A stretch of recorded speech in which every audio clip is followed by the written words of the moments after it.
Hello guys, ഇന്ന് നമുക്ക് വീട്ടിൽ തന്നെ പുട്ടുപൊടി പൊടിച്ചിട്ട് റേഷൻ കടയിൽ നിന്ന് കിട്ടുന്ന പച്ചരി കൊണ്ട് നല്ല അടിപൊളിയായിട്ട് പുട്ടുപൊടി എങ്ങനെയാണ് ഉണ്ടാക്കുന്നത് നോക്കാം.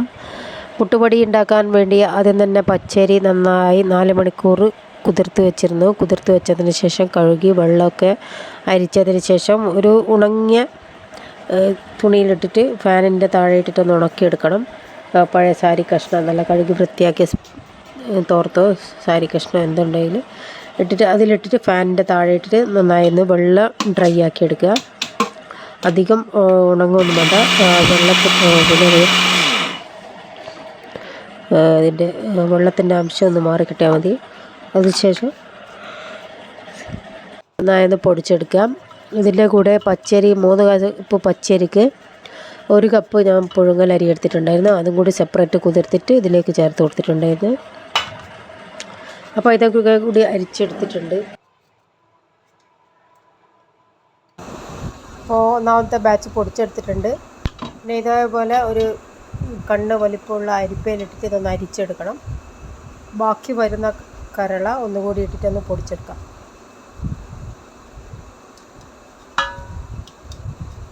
ഇതേപോലെ ബാക്കിയുള്ള പൊടിയും ഇതേപോലെ തന്നെ പൊടിച്ചിട്ട് അരിച്ചെടുക്കാം. കരള വരുന്നത് നമുക്ക് അതിൻ്റെ കൂടെ ഇട്ടിട്ട് വീണ്ടും പൊടിച്ചെടുക്കണം. ലാസ്റ്റ് വരുന്ന കരള കോഴിക്കോ പ്രാവിനോ ഒക്കെ കൊടുക്കാം.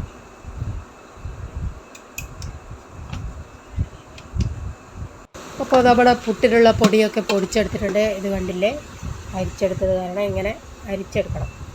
എന്നാലേ നല്ല സോഫ്റ്റ് പുട്ട് റെഡിയായി കിട്ടുകയുള്ളൂ. ഇനി നമുക്കിതൊന്ന് നന്നായി വറുത്തെടുക്കണം. ഗ്യാസിൻ്റെ ഫ്ലെയിം മീഡിയം ടു ലോ ഫ്ലെയിമിൽ വെച്ചിട്ട് നമ്മൾ ഇതേപോലെ വറുത്തെടുക്കണം. കണ്ടിന്യൂസ് ഇത് ഇളക്കി കൊണ്ടിരിക്കണം. കൈവിടാതെ, അല്ലെങ്കിൽ പെട്ടെന്ന് തന്നെ അരി പിടിച്ച് വരും.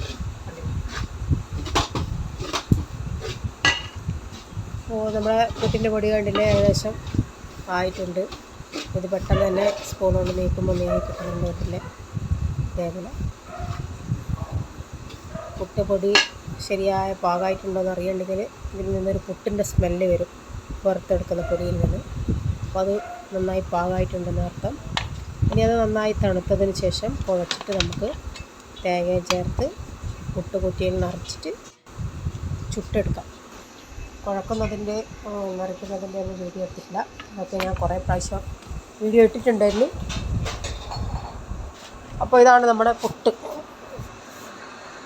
നമ്മളെ റേഷൻ കടയിൽ നിന്ന് കിട്ടുന്ന പച്ചരി കൊണ്ടും പുട്ടുണ്ടാക്കിയെടുക്കാം. അപ്പോൾ നല്ല കടലക്കറിയുടെ കൂടെ നമുക്കിത് സെർവ് ചെയ്യാം.